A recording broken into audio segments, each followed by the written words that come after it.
Namaskaram to all of you. The dignitaries of this inaugural function of the 35th Youth Parliament competition organized by the Kendriya Vidyalaya,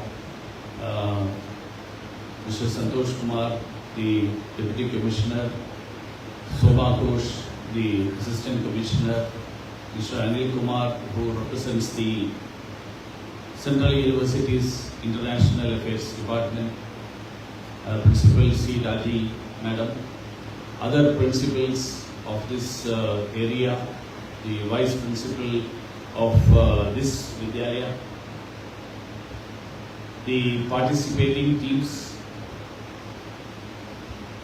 from 7 selected Kendriya Vidyalayas of the Ernakulam region, friends from the media, the teachers, non-teaching staff of this Kendriya Vidyalaya, Namaskaram to all of you. It's a proud privilege for me to be present here, especially after my 5 years in the government as a Minister of State in the Parliamentary Affairs as well as the External Affairs. As the Minister of State in the Parliamentary Affairs, I had the fortune to be in charge of the functioning of the Rajya Sabha, that is the Council of States. And as the Minister of State in the External Affairs, I could also attend the UN General Assembly, many multilateral conferences at the UN, where issues of very critical importance for the whole world were discussed among in the countries of the world. And as rightly pointed out by both the Deputy Commissioner as well as the Principal, I feel that this effort will definitely give an idea of how the parliamentary democracy should function and how it should not function. Because sometimes, many times in the recent past, what we see in our legislative bodies are not something that is acceptable, something that can be emulated. So this will be an ideal opportunity for the young minds to imbibe in themselves the real essence of parliamentary democracy. Friends, we used to say that we are the largest democracy in the world because we are a country with 1.4 billion people. So naturally, India has recently become the country with the largest population, but before that, we were the second largest, but we were the largest democracy. But now the world has also accepted the fact that we are not only the largest democracy, we are the mother of democracy. Because as generally being, there is an impression that we learned democracy from somewhere else. And we started practicing democracy after we gained independence on 1947, August 15. But now a lot of studies have brought out the fact that India was not a country where democracy came into existence. India is not a country where democracy came into existence from 15th August 1947. It was there much before, maybe centuries ago. There has been inscriptions there has been lot of study that has been undertaken. And if any one of you have got an opportunity to visit the new parliament, which was inaugurated last year, in the parliament, all these, a section is there, particularly about India being the mother of democracy. How democracy functioned in India. What is democracy? Democracy is ultimately the will of the people are implemented and executed by the rulers.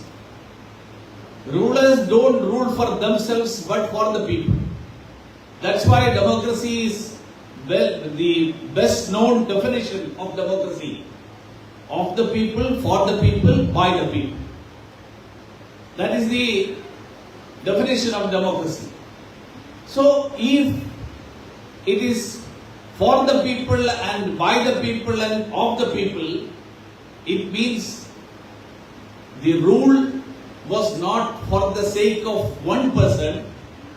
The rule was not for the sake of, as recently in our democracy, a trend that is coming up. Instead of one person, it becomes one family. In some places, it is some families. So it should not be a family-oriented functioning, family-oriented democracy. It should be people-oriented democracy. So every person is equal. And you might have seen, even the Prime Minister, on the day of voting, when he goes to vote, he stands in a queue, he waits for his turn, and then he exercises his right of franchise. So that is the speciality of democracy, that everyone is equal. There is nobody is above anyone else. So the idea of elected leaders, that was a common feature in ancient India long before the rest of the world. According to the Mahabharata, the first duty of citizens is described as choosing their own leader.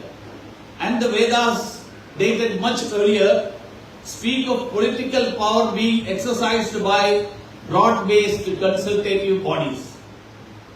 The roots of democracy can be traced in India from as early as the 4th century. The stone inscriptions of Tanjavur are a living testimonial of the same. A lot of inscriptions were carved on the basal stones of the Bharadishwara temple, not only praising the achievements of the builder, the king, but also depicting the society of the temple city of Tanjavur. It also shows that the people were given much importance. The ancient scripts in many other parts of the world, of the country, clearly indicate the presence of participative governance, particularly at the village community level. And when I come to the present parliamentary democracy, we are the most vibrant parliamentary democracy. When I say vibrant, even we have, as you all know, we have two houses. The House of People, which is known as the Lok Sabha, the House of States, the Council of States, which is known as the Rajya Sabha. And if you, yesterday I was trying to, because when I wanted to speak in this function, I thought that it will be a surprising thing for you, that if I am able to mention the number of parties represented in the Lok Sabha. There are many one-member parties. Even in Rajya Sabha, when we wanted to have the a meeting of the leaders of the parties represented, many times we had to limit it to parties who are having more than 5 members. Even then we had 10 or 12 parties. Because it becomes very difficult for every party to be represented.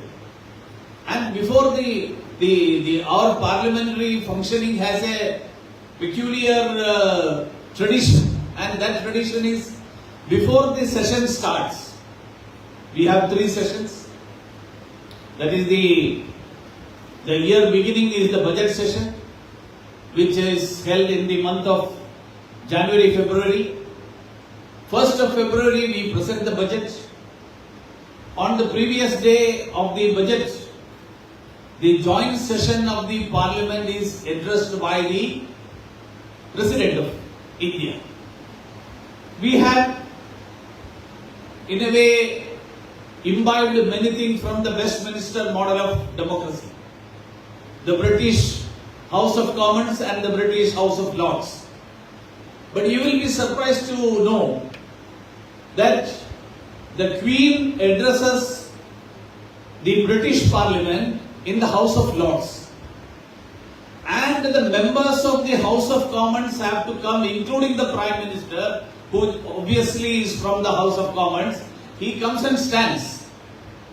But in our democracy, the Prime Minister, the elected representatives, gets the place of the place of importance. When I went to the House of Lords in London, for me also it was a surprise that the Queen comes, sits in the House of Lords, and then the members of the House of Commons are summoned. They come and they don't have many times they don't have a place to sit. So including the Prime Minister of UK, they stand and hear the speech of the Queen. But in our democracy, we have a central hall, of course. Even now we have. The old building of the Parliament is converted or renamed as Samvidhan Sadan. That is House of Constitution. And the new building is the Sansad Bhavan. So Samvidhan Sadan have the central hall where India's constitution was enacted, and where on 14th August 1947, on that midnight, the first Prime Minister of India, Jawaharlal Nehru, made a historical speech. You might have, I don't know how many of you have gone through the Wikipedia or Google to know what was that speech and how was that speech. That speech is known as Tryst with Destiny, because that was the first sentence of Prime Minister Pandit Jawaharlal Nehru. So from there on, that was the place where every year, the beginning of that calendar year, on maybe 30th, on 31st of January, the President of India addresses the joint session of the Parliament. And then next day the budget is presented. We made a change in the recent years. We used to present the budget in the evening at 5 o'clock. Some people used to say that it suited the British because at that time it is 12 o'clock for them. For them it was a convenient time. Because India's budget has to be presented according to the convenience of the British. But now this government changed that, and now the budget is presented in the morning at 11 on 1st of February. After that we have the budget session has 2 parts. The first part of around 10 days, when the budget is presented, there is a general discussion, and then we have the committee system.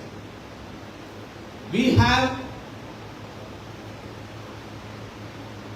24 committees, standing committees of various departments, and every committee has members from both the houses representing all the parties.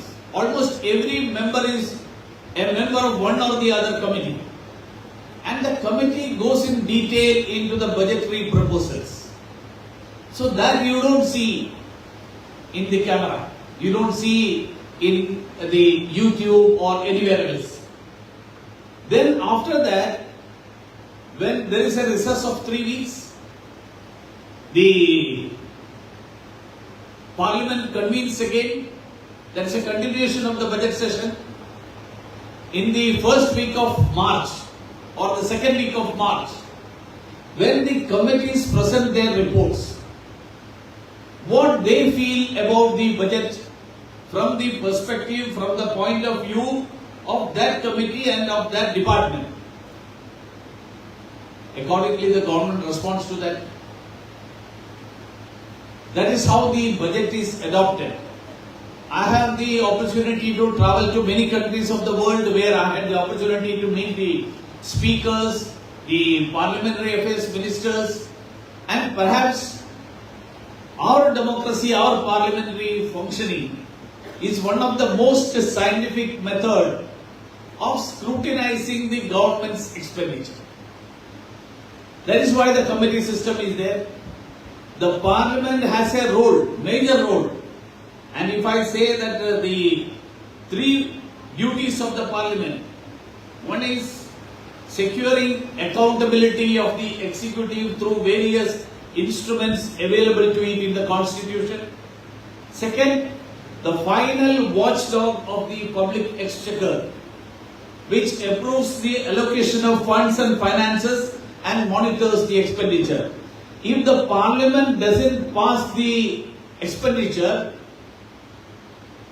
in the whole country, government cannot spend a single pie.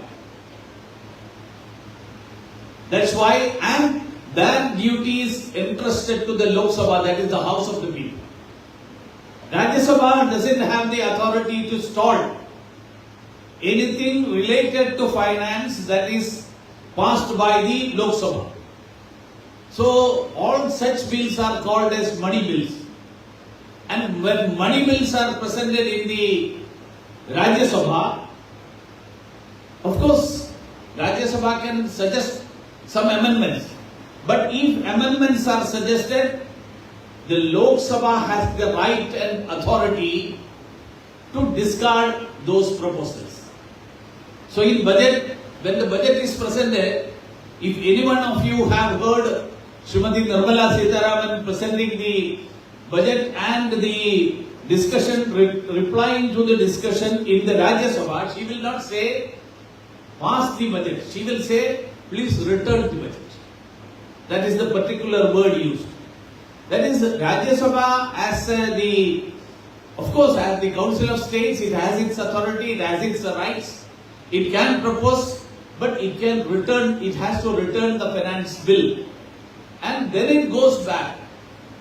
If some amendments are made for a final decision to the Lok Sabha again. So that's why the final watchdog of the public exchequer, which approves the allocation of funds and finances and monitors expenditure. And third function of the parliament, parliament serves as an effective mouthpiece of the people bringing in their issues, concerns, problems and difficulties to the attention of the governments and the nation. I hope you may be enacting today in that the 0 hour. So in 0 hour, the government is not expected to reply at that moment. But the members have the right to raise issues of concern. So recently when we had the landslide in Wayanad, Parliament was in session. So next day, that issue was raised. Then the Parliament is informed of the decisions taken, the happenings around. This time during the Parliament session, you might have noticed that India's External Affairs Minister, Sri Jaishankar, Subramaniam Jaishankar, he briefed, made a statement in both the houses regarding the happenings in Bangladesh. We also express our appreciation and our sorrow at many happenings in the house, in the country, but not only in the country, but outside also. When the house assembles in the morning, the first thing that is taken up is, say for example, India has got medals in the Olympics. Then the sports persons are congratulated. There is a condolence resolution adopted if some great leader, former members of parliament, they pass away. Some natural calamity happens, not only in India but across the world also. So all such things. So our parliament mirrors the happenings not only in India but the entire world. So I don't know how many of you have taken time and pain to see through the session of the parliament in YouTube. Now we have the Sansad TV. So in Sansad TV, in YouTube, I have subscribed to the Sansad TV. So even at night or after 2 days, if you want to go through during the parliament session, what has happened in the parliament yesterday, the whole day 6 hours, 11 to 1, 2 to 6. That is the normal functioning time of the parliament. So these 6 hours, what has happened? Who has raised which issue? What are the major issues that has been brought in by the people? So parliament is a forum for debate and not for confrontation. That is the great lesson that each one of us, each one of you, the whole country has to bear in mind.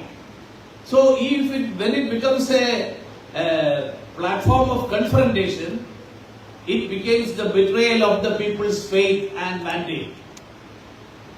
Parliament ഏറ്റുമുട്ടലിനും പ്രതികാരം തീർക്കലിനുമുള്ള വേദിയായി കഴിഞ്ഞാൽ അത് ജനവിധിയെ വഞ്ചിക്കണം. So it should not happen. So, and members of the parliament are morally and ethically bound to speak responsibly in the house, and their behavior and conduct should adhere to the highest parliamentary forum. Former President Pranab Mukherjee, he said, discuss, debate and decide, but don't disturb. So disruption should not be the form of functioning in the parliament. It should be discuss, debate and decide. Neither disturb nor disruption. So disruption is not the form of parliamentary democracy. And the opposition has a major role to play in the parliament. In our country, the leader of opposition in both the houses, they get the rank of the cabinet minister in the government.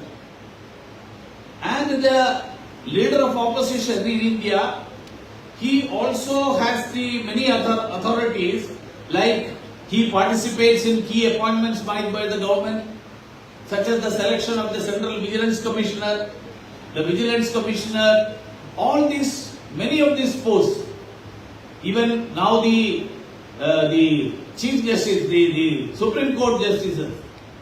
So all these things, the right and authority is not vested purely on the government or the Prime Minister, but the leader of opposition also has a role. Because in our system of Westminster democracy, because in our parliamentary democracy, the first past the post is the winner. First past the post means even if you get 35% of the vote and the second man has got only 34, you are the winner. In some countries that is not the thing. You should have 50%, more than 50%. So unless a person gets 50%, the voting continues. There is an elimination. If there are 4 candidates, the person who gets the least votes gets eliminated. Then the other 3 contest. But in our democracy, the first past post, that is the Westminster model, that is there. But in that also it means that those who have lost, those who have not been able to win, he also has the support of the people. Maybe a lesser percentage. 50.1 may be the winner, 49.9 may be the loser, but the 49.9 voice also need to be reflected. That is why the LOP, the leader of the opposition, gets a very prominent role in the functioning of the government and the parliament. So, and traditionally, I have observed during the last 5 years, the Prime Minister many times it finds it difficult for him to attend the entire session. But whenever the leader of the opposition speaks, the Prime Minister sits throughout the speech. He doesn't leave the house at all. And through mutual consultation, we are informed when the leader of the opposition is likely to speak. Say, for example, in the budget, he initiates the discussion. Sometimes he will be the last speaker. So the Prime Minister comes to the house in both the houses, both the Rajya Sabha as well as the Lok Sabha. When the leader of opposition speaks, Prime Minister sits there throughout and he listens to the speech. That is respect for the dissenting voice. Dissenting voice, dissent means that he also has his view.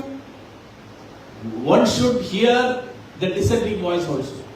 It is not only applicable in the parliamentary democracy, it is required for a healthy societal life.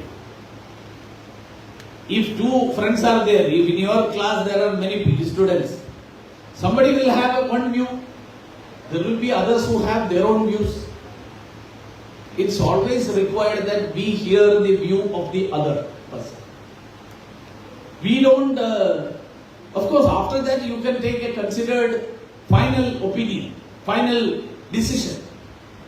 So those in government also, through the consultative committees, through the standing committees, we hear the view of the entire parliament. Even one-member parties are represented in the standing committees. So they get an opportunity to express their views. Even in the Council of States, Nagaland has got only one member. But it represents a state. So the opinion of the people of that state is expressed by the member of the parliament of that state. So his opinion carries weight. So that's how it is done. So the opposition should become a strength in the parliamentary democracy. It should not become a disruptive force in the parliamentary democracy. So let us emulate the right practices.